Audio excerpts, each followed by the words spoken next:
Bhakti Shatak, verse 49.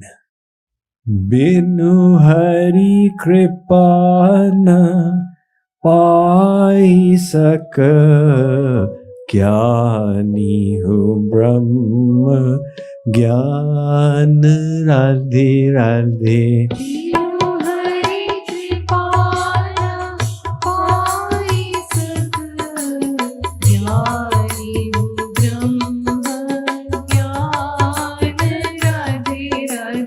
Binu Hari Kripana Pai Saka Gyani Hu Brahma Gyan Radhe Radhe.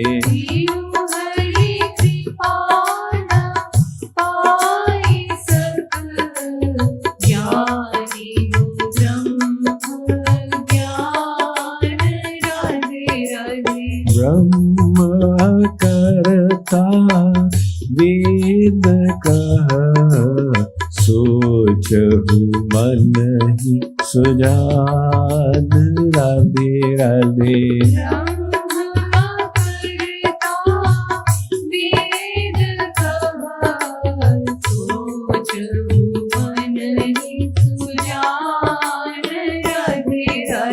Brahma karta ved kaha sochahu man hi sujan radhe radhe.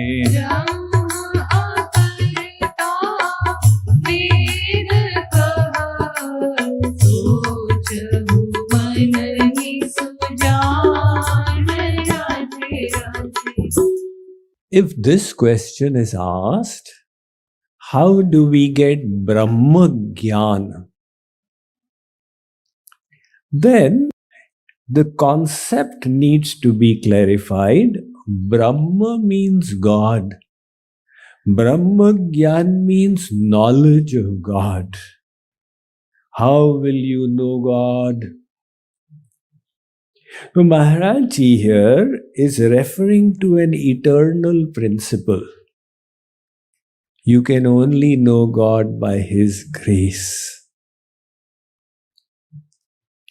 This can never be cut.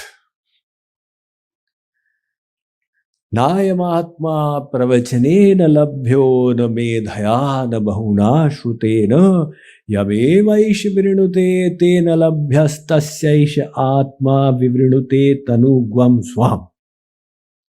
This mantra is both in the Kathopanishad and the Mundakopanishad. It states, through pravachan, you can never know God. And if you say, Swamiji, I am listening to your pravachan with the hope that I will get to know God, then through the pravachan, understand you cannot know God like this. Because He is not a subject of words. Can you pack Him up in words? He's a Rasgulla. Okay. One husband went to Hawaii, leaving his dear wife. He had a company meeting there. He loved the sea breeze. He said, I wish I could give it to my beloved wife. So he packed it in a box and parceled it. Can you pack the sea breeze in a box?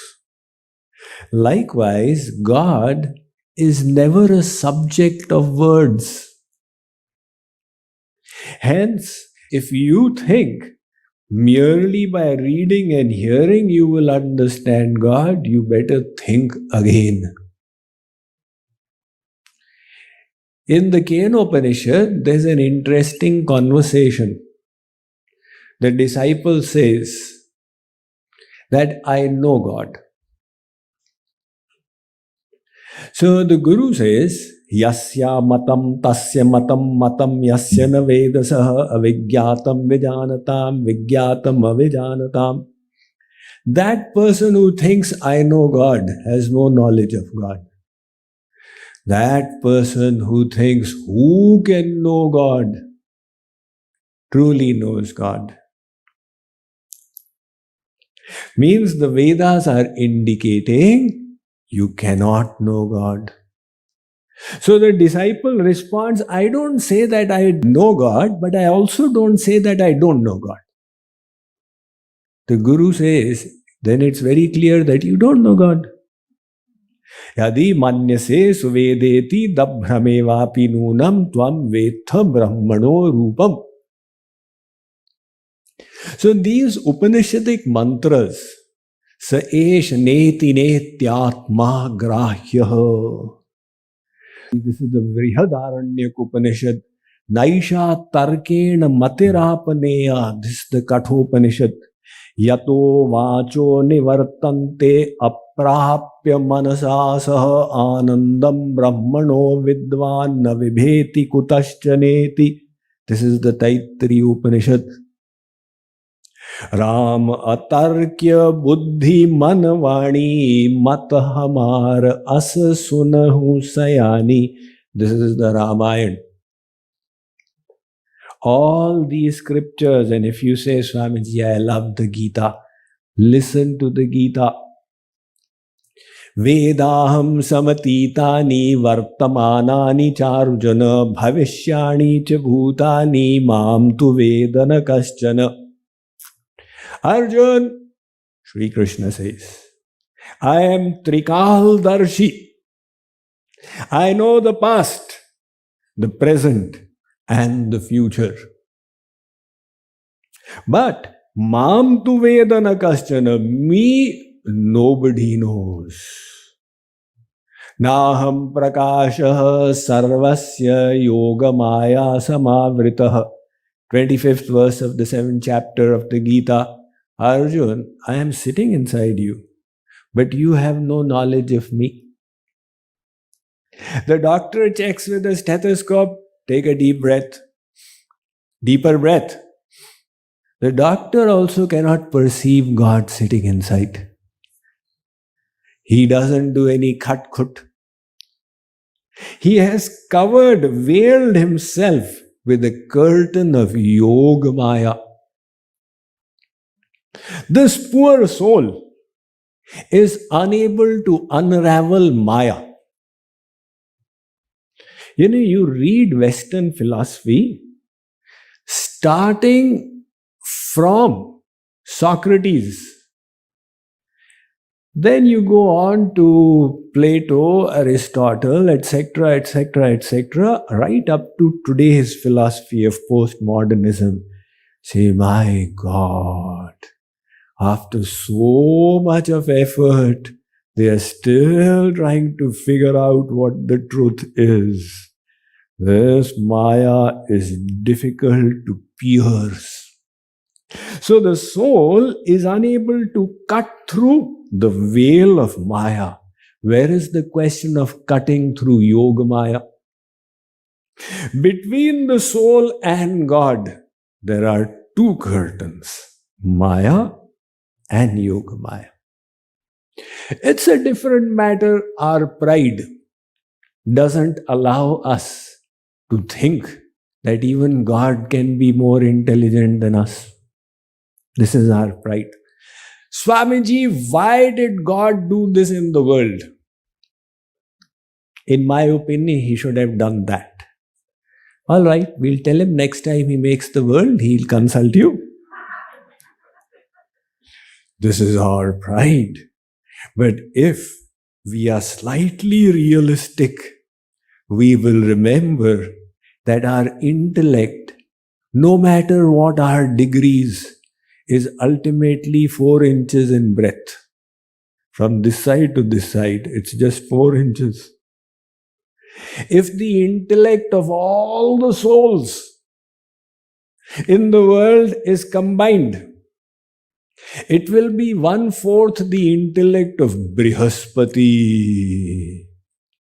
and Saraswati.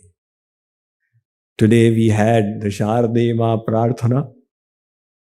And that intellect of Saraswati, Brihaspati is nothing before the intellect of God. Who can ever think of understanding God? And yet the Vedas have said, Tameva viditva ti mrityumeti nanyah pantha vidyate yanaya. Purusha Suktam.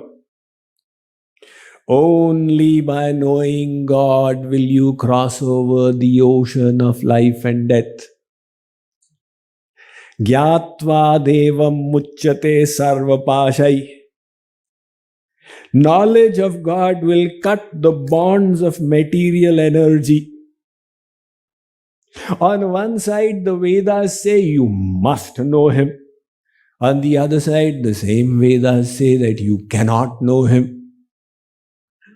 So the point is, you cannot know Him by your self-effort alone. If He bestows His grace, then by His grace you will receive His energy. And then anybody can know Him. Dhruv was a 4-year-old. God blessed him. When Narayan gave darshan to Dhruv, because Dhruv had engaged in such severe austerities that the whole universe got disturbed, and finally Narayan, he was meditating on Narayan, and Narayan disappeared from his meditation and manifested outside. So Dhruv, he opened his eyes and he saw Narayan is in front. Now God is giving him darshan. Dhruv did not know what to say. Like some people, they've been attending online and hoping when will they meet in person, when will they meet in person. And then they come and they become dumbfounded. I don't know what to say. Never mind, relax, it's all right. So Dhruv, he's a 4-year-old and Bhagavan has manifested. He's just standing. And Narayan also did not say anything, just kept standing. A full half an hour went by in pin drop silence. Finally, Narayan cut the ice. He started laughing. And then Dhruv also started laughing. And the Devatas started laughing. So Narayan thought, he doesn't have the brains to do my stuti. Something at least, Shantakaram, Bhujangashayanam, Padmanabham, Suresham. So Narayan then touched him with his conch. Dhruv now got the intellect and offered his prayers.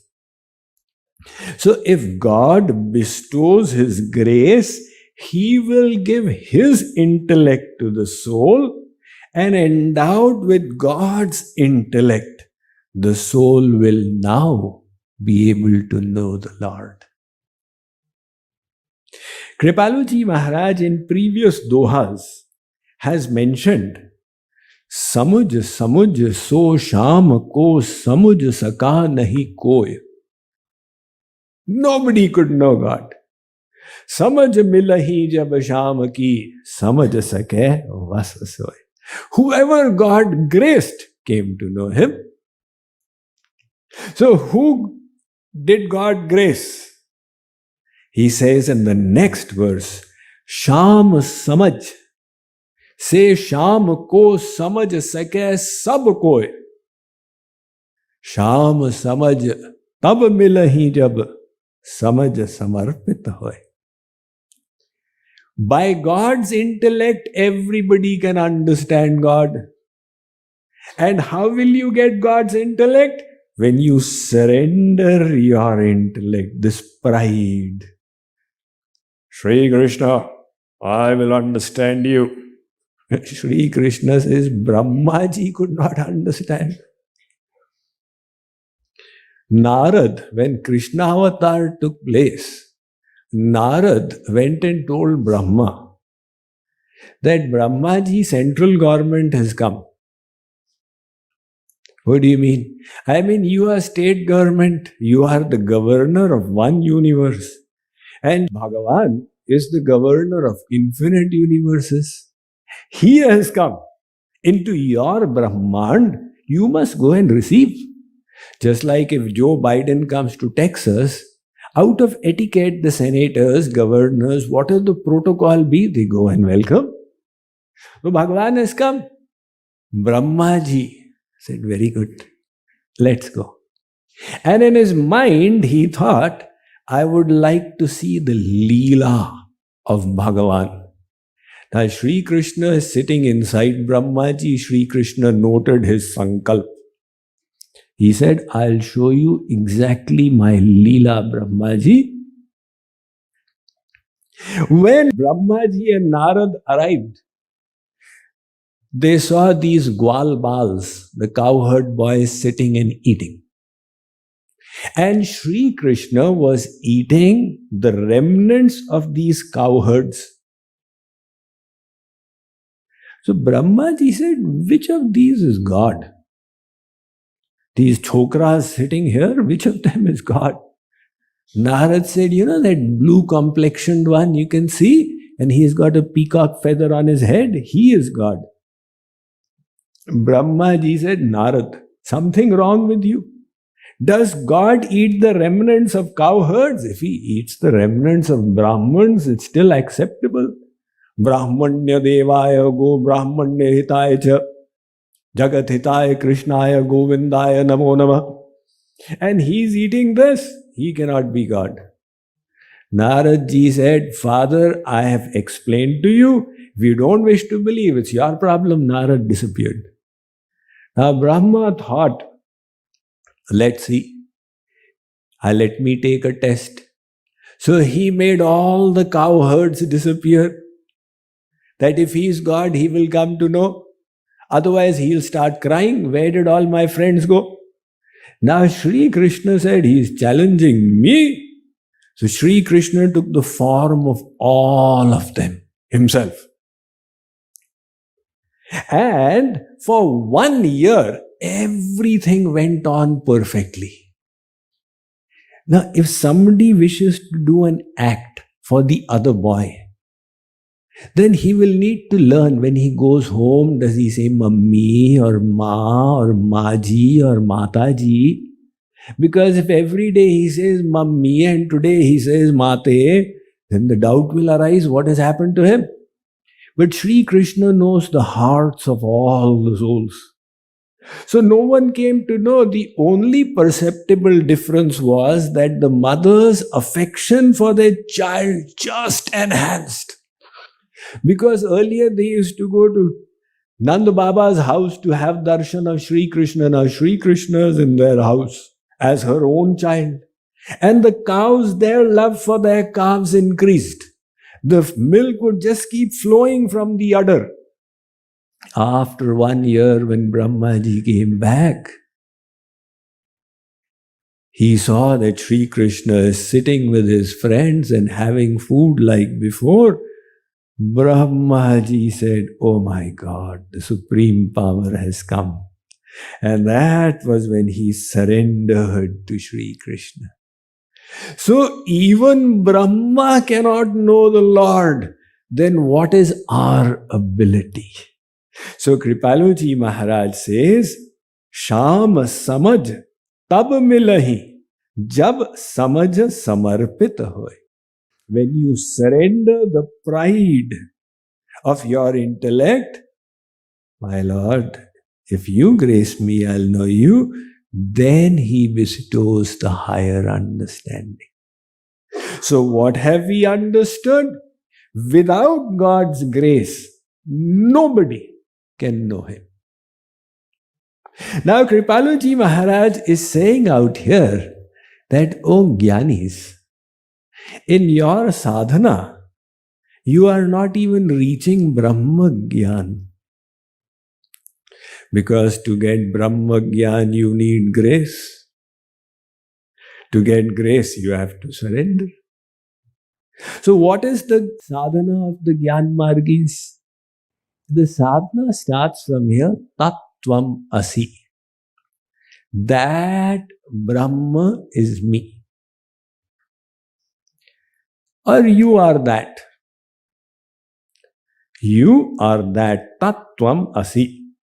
So the Jnani meditates, contemplates on this Tattvamasi, Tattvamasi, Tattvamasi. He doesn't believe there is any separate God from him. Aham. So after doing Tattvamasi, Tattvamasi for years, maybe lifetimes, he then comes to this point, Aham Brahmasmi. Aham, I am Brahman. So Aham Brahmasmi, Aham Brahmasmi, Aham Brahmasmi. Now this continues for a long time. And then the sadhana reaches the next stage, Brahmasmi. The Aham is gone. Brahmasmi. Now further the sadhana continues, it reaches the next point, Asmi. Asmi. I am. I am. And when the sadhana goes even beyond, now it's a sadhana of thousands of years, then the jnani becomes quiet. Nirvikalp. It started off from savikalp, sankalp, vikalp, hankering and aversion. And quiet in the mind, quiet in the mind, quiet in the mind, and then the mind is perfectly resting on the self. This is called nirvikalp, no sankalpas. Stopped the mental processes and completely at rest. So in this Gyan sadhana, first the Jnani went beyond the body. The body, I am not the body. Marwadi, Sindhi, Gujarati, Punjabi, Bengali, American, Indian, all these upadhis of the body, this is not me. Then he went beyond the mind. I am not the mind. And then he went beyond the intellect. I am not this intellect. And finally, he cut the ego. So the moment the ego got cut, the trichotomy, Gyata, Gyeya, Gyan, knower, object of knowledge, and knowledge, these three disappeared. And when they disappeared, that then became the Nirvikalp Samadhi. So now the Jnani in Nirvikalp Samadhi, after such a long effort, has got Brahma Gyan. Correct? Wrong. Because by this self-effort, you can never get Brahma Gyan. We just discussed. What the Jnani has got is Atma Gyan. Atma Gyan. Knowledge of the self. So the self is a little drop of God. If you know the drop, do you know the ocean? Well, you can know that it's got H2O with a little NaCl dissolved in it, but you cannot know the width and the depth of the ocean. So just because you have Atma Gyan doesn't mean you have Brahma Gyan. Brahma Gyan will require grace. Once one boy, he came home and said, Mommy, I've got the results, year-end results. Mommy said, have you come in the top half of the class? No, Mommy, I've come in that half which makes the top half possible. So there is a distinction between Atma Gyan and Brahma Gyan. The fact that you have got Atma Gyan does not mean you will be liberated from Maya. Until you get Brahma Gyan, you will keep coming and going and coming and going. Like another boy, he came and told his father, Papa, I've got really great news for you. Papa said, what? You don't need to buy any new books for the next year because I am repeating the same class. So, you will keep coming into this world until Maya goes And Maya will only go when you get to know God. Hence, the Jnani also at the end of the Jnana sadhana has to surrender to God. Shankaracharya himself has said this. Bhagavadorchana bhakti yogosya siddhi prapti phalam jnana nishtha. In the Sharirik Bhashya, he says, there is a Vedanta Sutra, Paratu Tat Shrute. And what does it mean? Shankaracharya in his Sharirik Bhashya writes, Tad anugraha hetu kenaiva vijnanena moksha siddhir bhavitum arhati. When he graces, then by his grace you will know Brahman and achieve moksha. So Shankaracharya also admits grace. So who is going to grace Shankaracharya ji? Brahman. But Brahman, you said, is akarta, does not do anything. Shankaracharya stuti. Akasmadasmakam yadina kurushe sneha mathatad vasasvasvi yantar vimala jatharesmin punarapi. O Nirgun Nirvishesh Nirakar Brahman, you cannot do anything. Yadina kurushe sneha mathatad. So please come and reside in my heart. If you cannot do anything, then how come you are asking to reside in your heart? So Kripaluji Maharaj is saying, oh Jnani ji, remember you have declared the definition of God as he who does nothing. So you will also need grace of Sakar Brahma.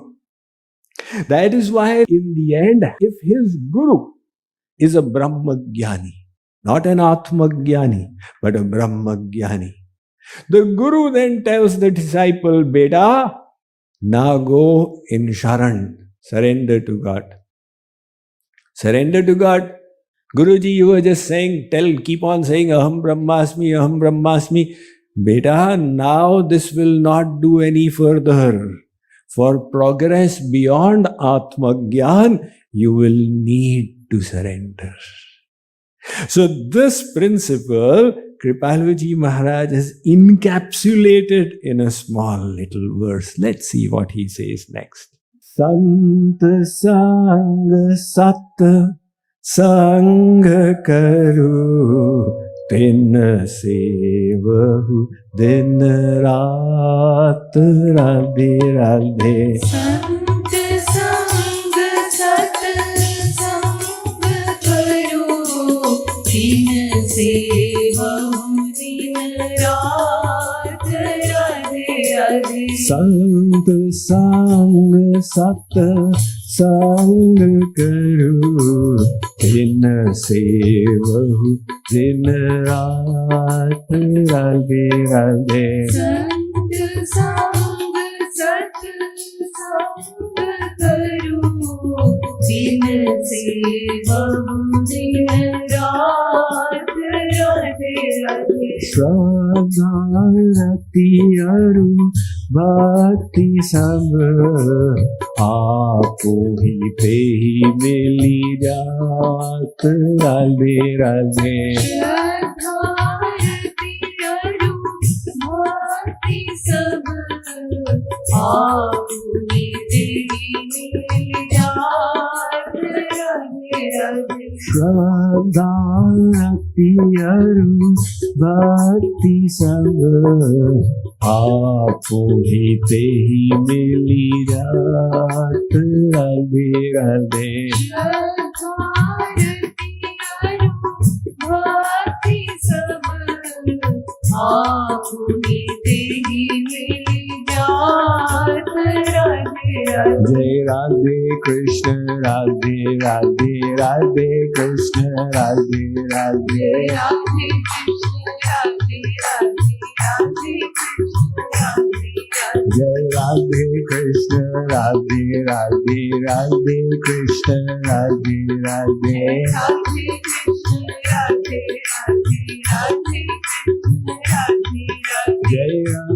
Krishna, Radhe Radhe, Radhe Krishna, Radhe Radhe.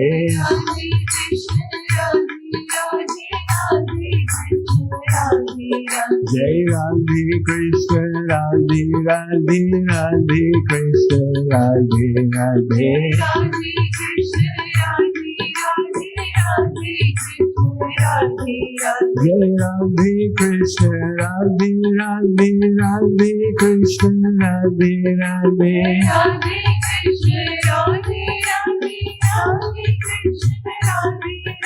Jai Radhe Krishna, Radhe Radhe, Radhe Krishna, Radhe Radhe. Radhe Krishna, Radhe Radhe, Radhe Krishna, Radhe Radhe. Jai Radhe Krishna, Radhe Radhe, Radhe Krishna, Radhe Radhe. Radhe Krishna, Radhe Radhe, Radhe Krishna, Radhe Radhe. Jai Radhe Krishna, Radhe Radhe, Radhe Krishna, Radhe Radhe. Radhe Krishna, Radhe Radhe, Radhe Krishna, Radhe Radhe.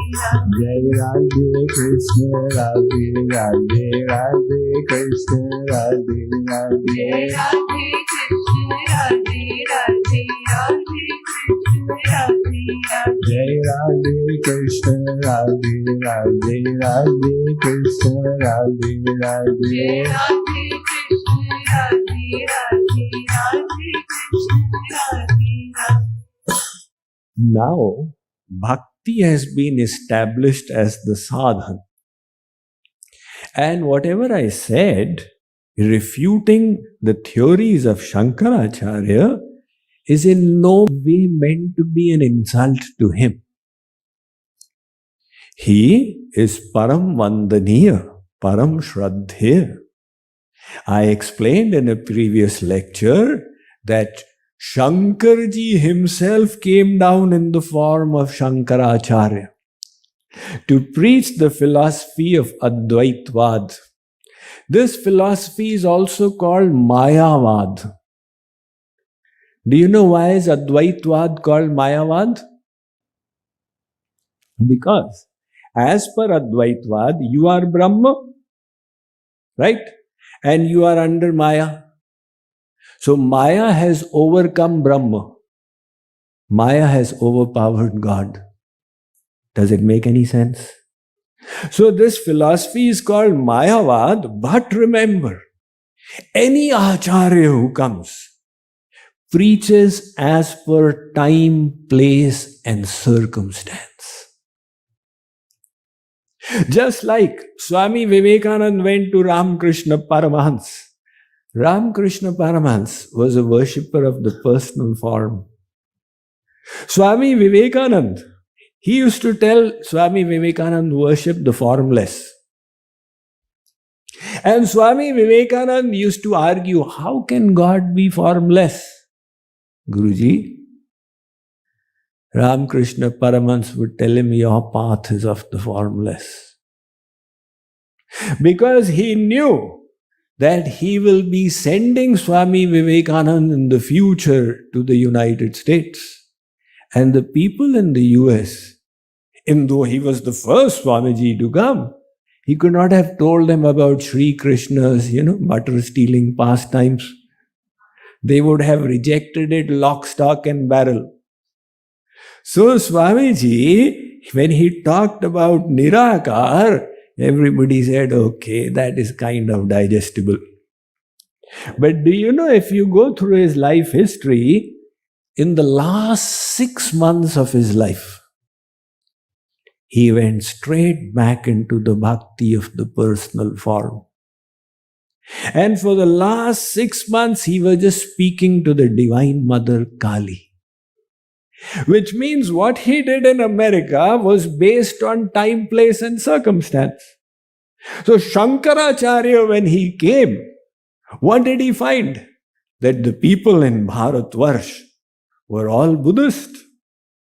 Now in that philosophy, again with due respect, the Buddha also, what he taught had a purpose based on the times when he came. Nevertheless, his philosophy was just purify yourself, Satchitta pariyodapanam etam buddhanushasanam. This is the Buddha's teachings. Chitta shuddhi, cleanse your heart. But there is no description of what exactly the soul is. It's just called a Gyan Santan. And there is no mention of God. In that situation, Shankaracharya preached. He did in his bhashyas dissert Advaitvad.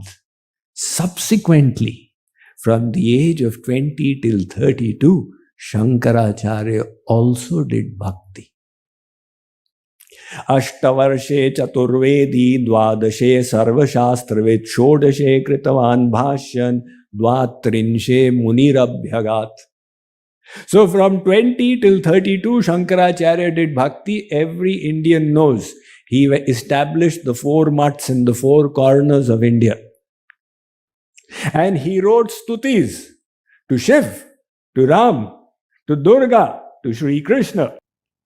Yamuna nikat tatasthita vrindavana kanane maharamye kalpadrumatala bhumau charanam charano paristapya tishthantam ghana neelam swatejasa bhasayantamiha vishvam pitambar paridhanam chandan karpura lipta sarvangam.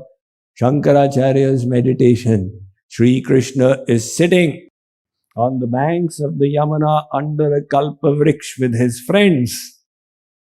And he's having food with them. It goes on. Subsequently, the Vaishnava acharyas who came, they established the full form of bhakti. So many bhakti saints came, there was a deluge. And Kripaluji Maharaj was like the Mukutmani, who established bhakti on the firm basis of scriptural validation and testimonies.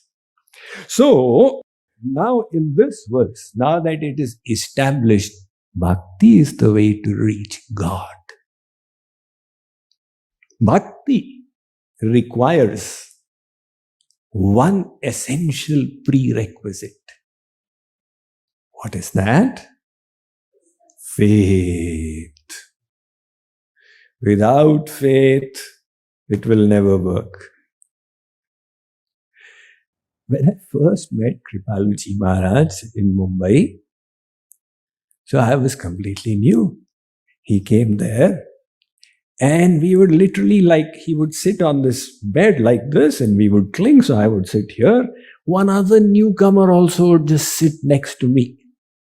So when the kirtan would go on, we would participate greatly enthusiastically. And when the kirtan stopped, this guy, he took his opportunity. He said, Maharajji, was there any Sri Krishna or is it just some kind of Gol Kapol Katha? Kripaluji Maharaj had a hearty laugh. For 4 days you're coming here and doing Govinda Jaya Jaya. Now you're saying, is there any Sri Krishna? So without faith, you just can't do bhakti. And supposing somebody says, I don't have faith, now what? He is giving the remedy. He says, come to satsang.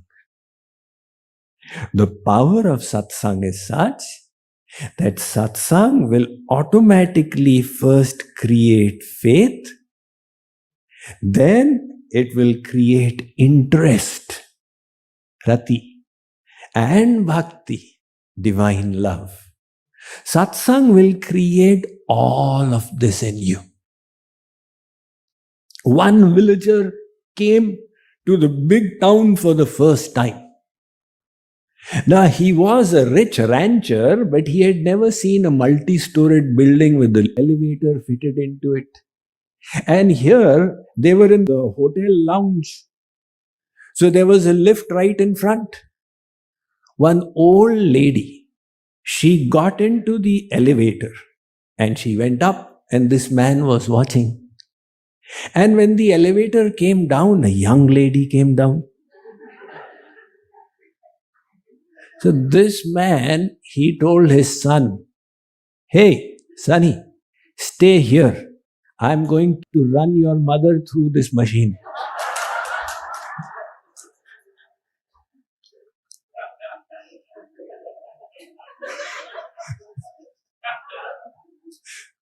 Likewise is the machine of satsang.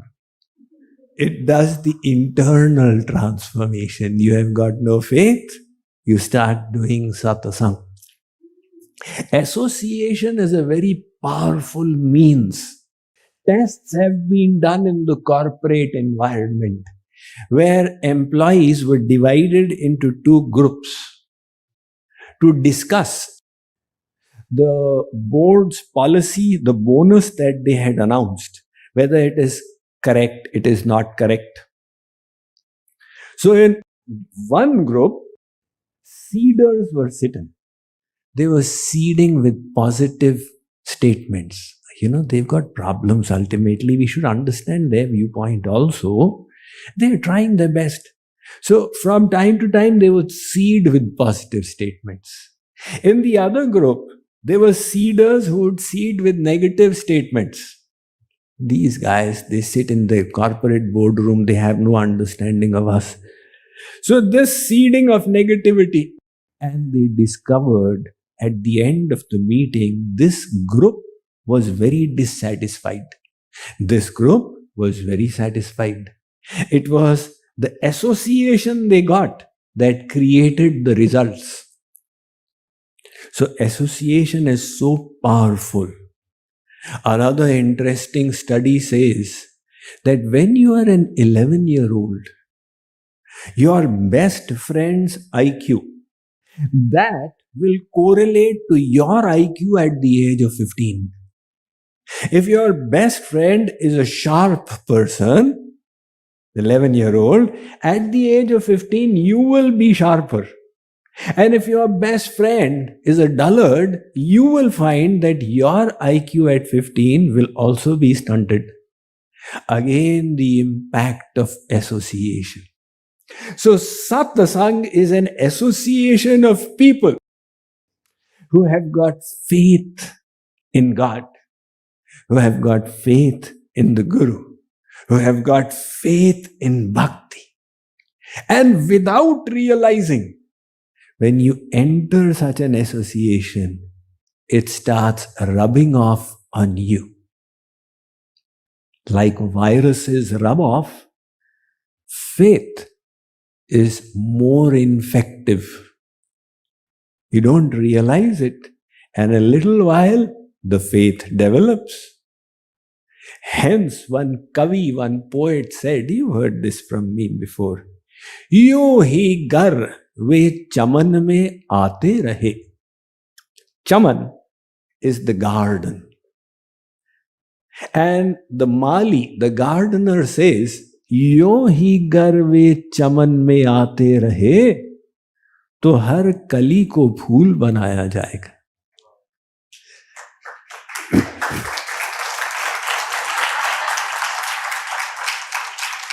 Kali is the bud. The gardener says, if they just keep coming in this garden, every bud will be turned into a flower. That is the power of satsang. So there is satsang and kusang.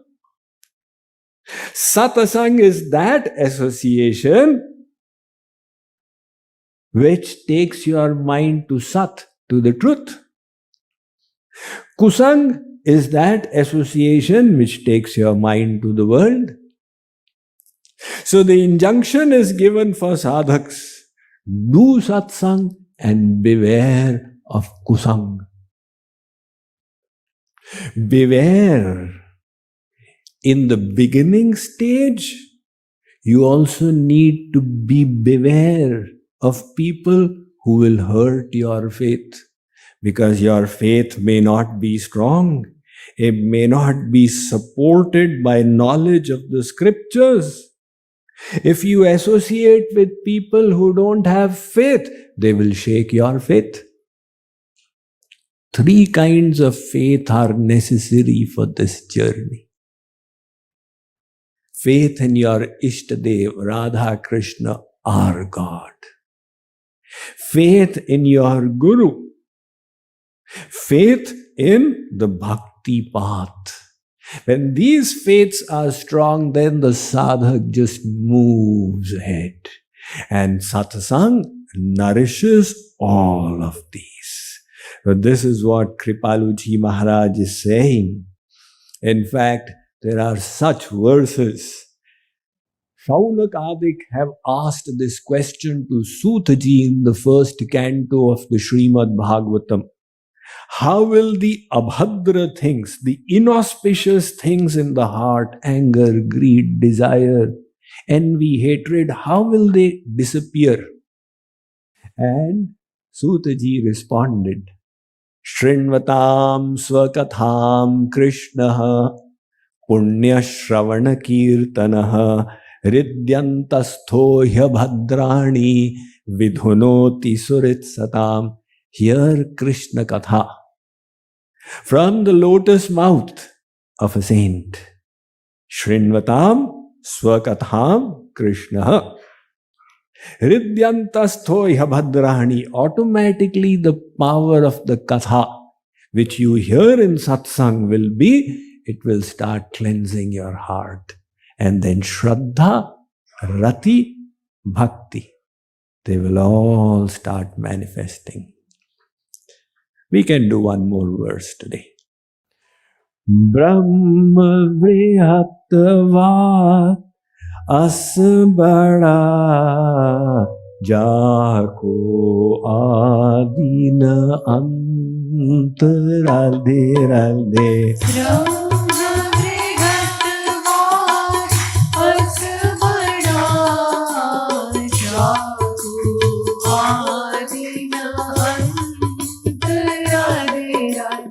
Brahma vrihatva asbara jato adi na ant radhe radhe.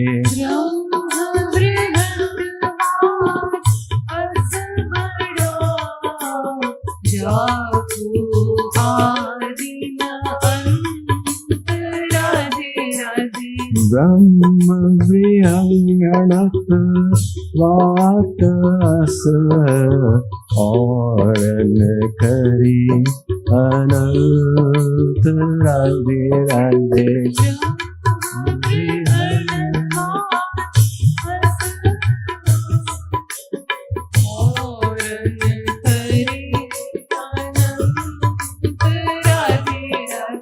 Brahma vrihanganat vatas auran kari anant radhe radhe.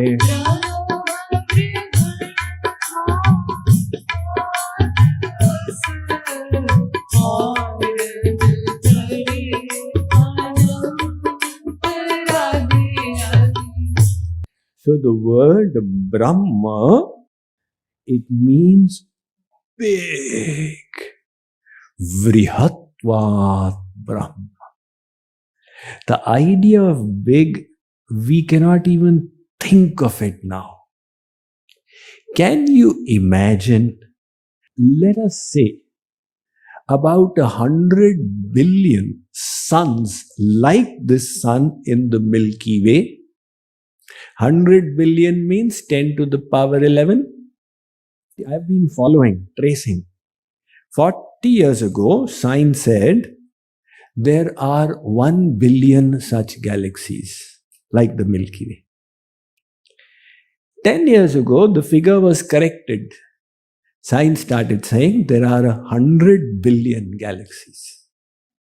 Now, if you ask Mr. Google, they will say 300 billion galaxies. So every galaxy has 100 billion suns and there are 300 billion galaxies. So that is then 3 into 10 to the power 22. So many suns. And this is only one universe. How many universes are there?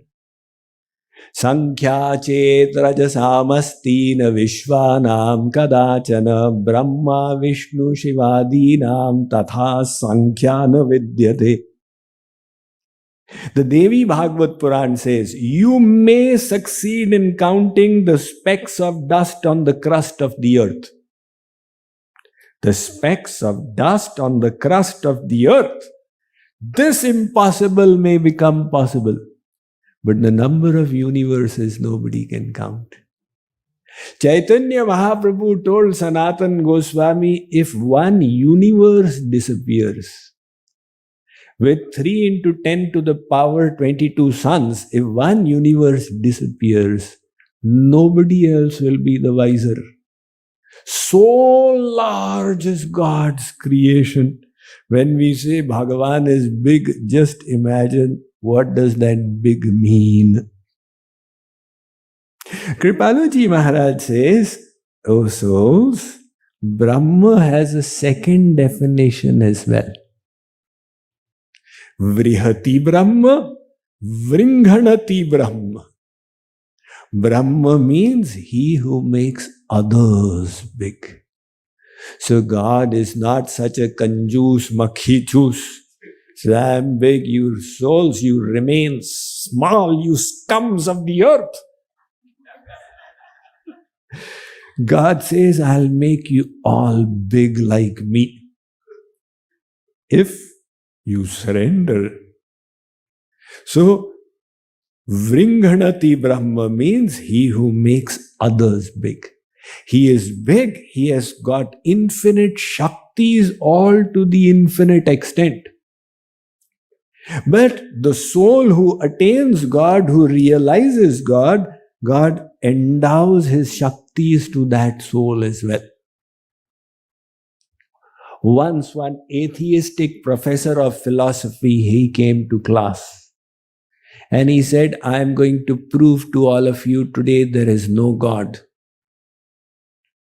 The agnostics, theists, atheist students, they all were in suspense. What is he going to do? He took out his watch, wristwatch, and said, if there is any God above, in 1 minute let him come and knock me flat. 10 seconds, 20 seconds, 30 seconds, 40 seconds, nobody is coming. So glee is breaking out on the face of the professor. I am going to prove my point.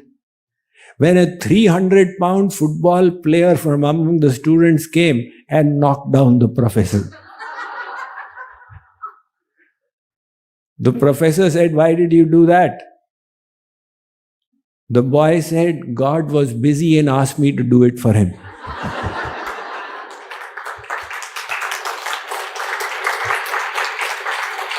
So God doesn't have to do everything himself.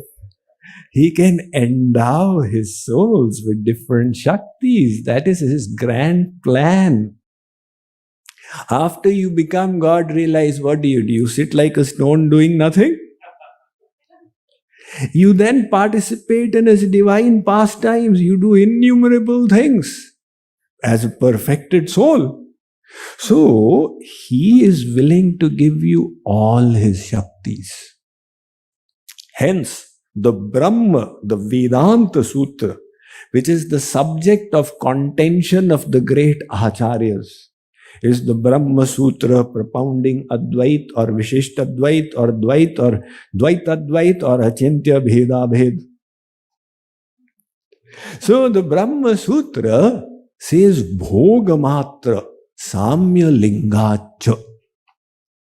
After God realization, the soul becomes equal to God in the ability to enjoy bliss. The soul is a God, gives all his bliss to the soul. Hari ko bhaje, so hari ko hoy. Soi janahi jehi dehu janai, janat tumahi tumhahi veh jai. Brahmavit brahmaiva bhavati. One who came to know God became God-like. So, the Brahma Sutra says, Bhogamatra samya lingacha.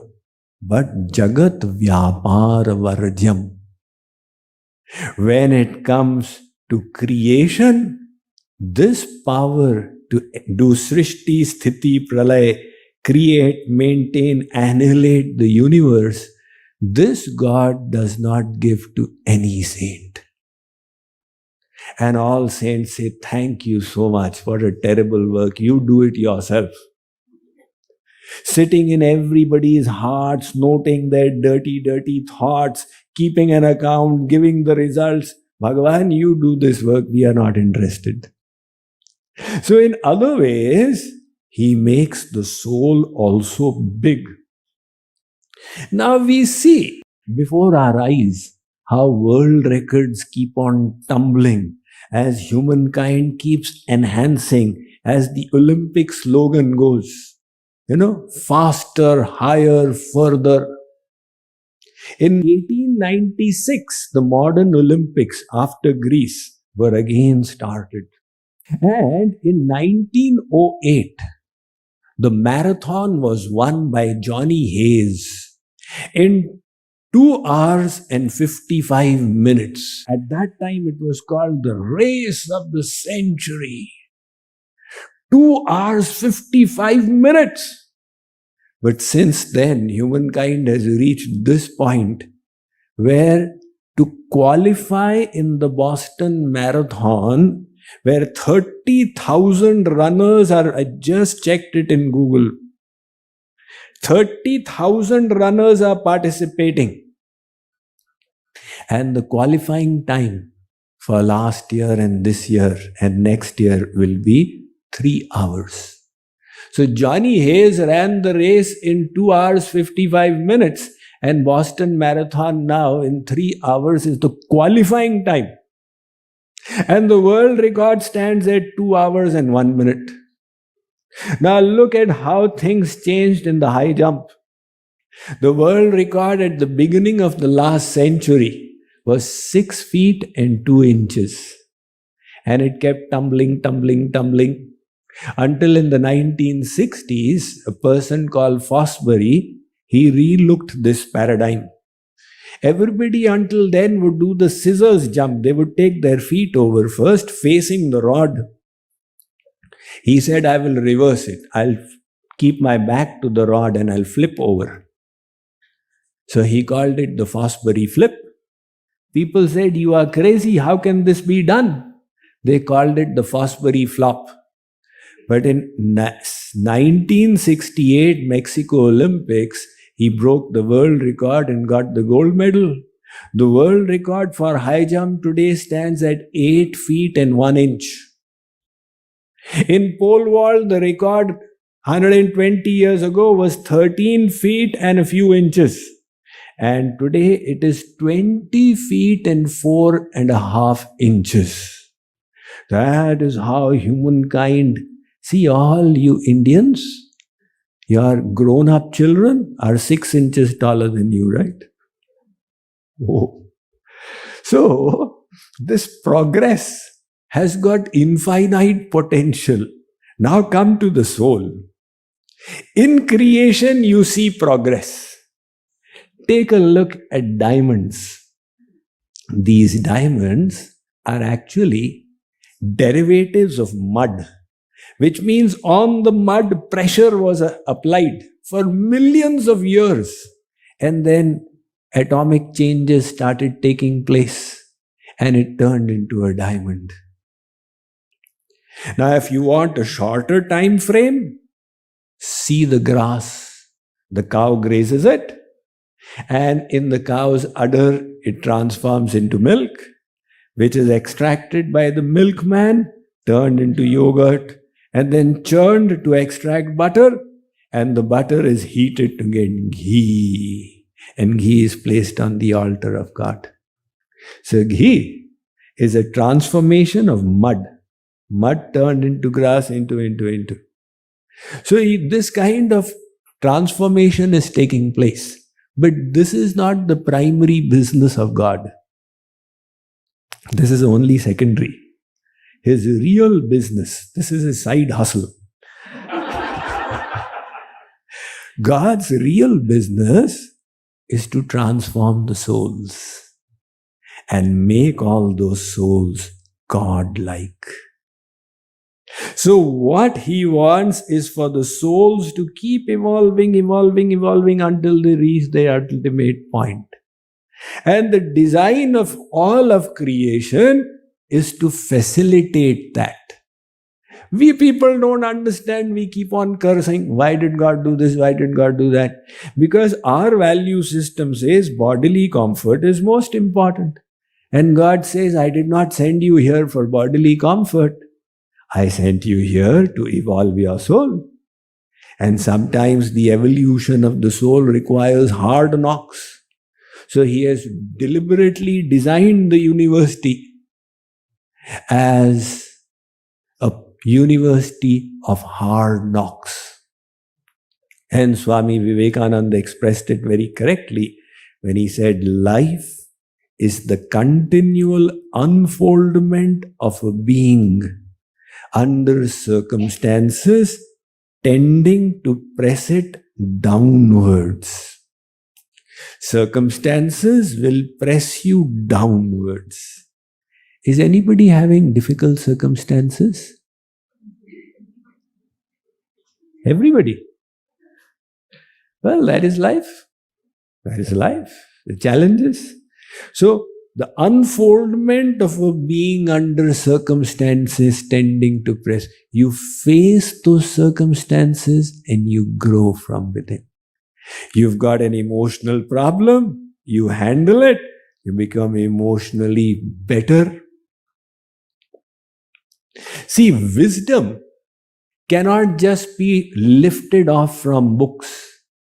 You have to actually gain it through experience, through realization. And that is how the journey of life is. So never recoil from difficulties. Decide. Difficulties, if God wishes to send, in His wisdom, whatever He likes. Of course, there were some saints who say, please give me difficulties, like Kunti Devi, Vipadaha Santuna Shashvat, like Kabirji, Sukha ke mathe sil pare. Material happiness came to Kabirji's house, metaphorically. Kabirji says, I'll throw stones on your head. Why did you come? Balihari va dukkha ki jo pal pal naam rataye. I will rejoice in that hardship which makes me remember God always. So, these were the saints. But for common people like you and me, we leave it to Him. My Lord, if you wish to send hardships, so be it. I will take everything in a positive spirit. What is the positive spirit? Either you succeed or you learn. There is no such thing as failure. If you don't succeed, you are learning. So keep on learning, keep on evolving. Remember, in God's universe, no soul is ever lost. We are all His parts. All of us are unique in our own individual ways. There is the hummingbird that weighs 1/10 of an ounce. So light, it will fit into the palm of your hand. And yet, God has endowed it with the ability to flap its wings 75 times a second. You know, when they have those wildlife books, coffee table books, you'll find a picture of a hummingbird. And you'll never see its wing, 1, 2 wings like this. You'll see 75 times a second. Which camera is going to click those wings in stillness? And it's able to hover and suck the nectar from the flower. On the other hand, you have the ostrich. It weighs 300 pounds. It doesn't fly. But it can run because its one step is 10 to 12 feet. So it will run at 40 miles an hour. And this video also was there on YouTube. One guy actually raced. He got the 10th fastest runner in the United States, and created a fence like this. And the second fence, so that the ostrich cannot escape, it has to run. And they were both, this person runs and the ostrich runs. The ostrich just... because the ostrich runs at 40 miles an hour. 40 miles an hour is the speed of Usain Bolt for 100 meters. And if you have to run long distance, how will you run 40 miles an hour? So every creature is unique.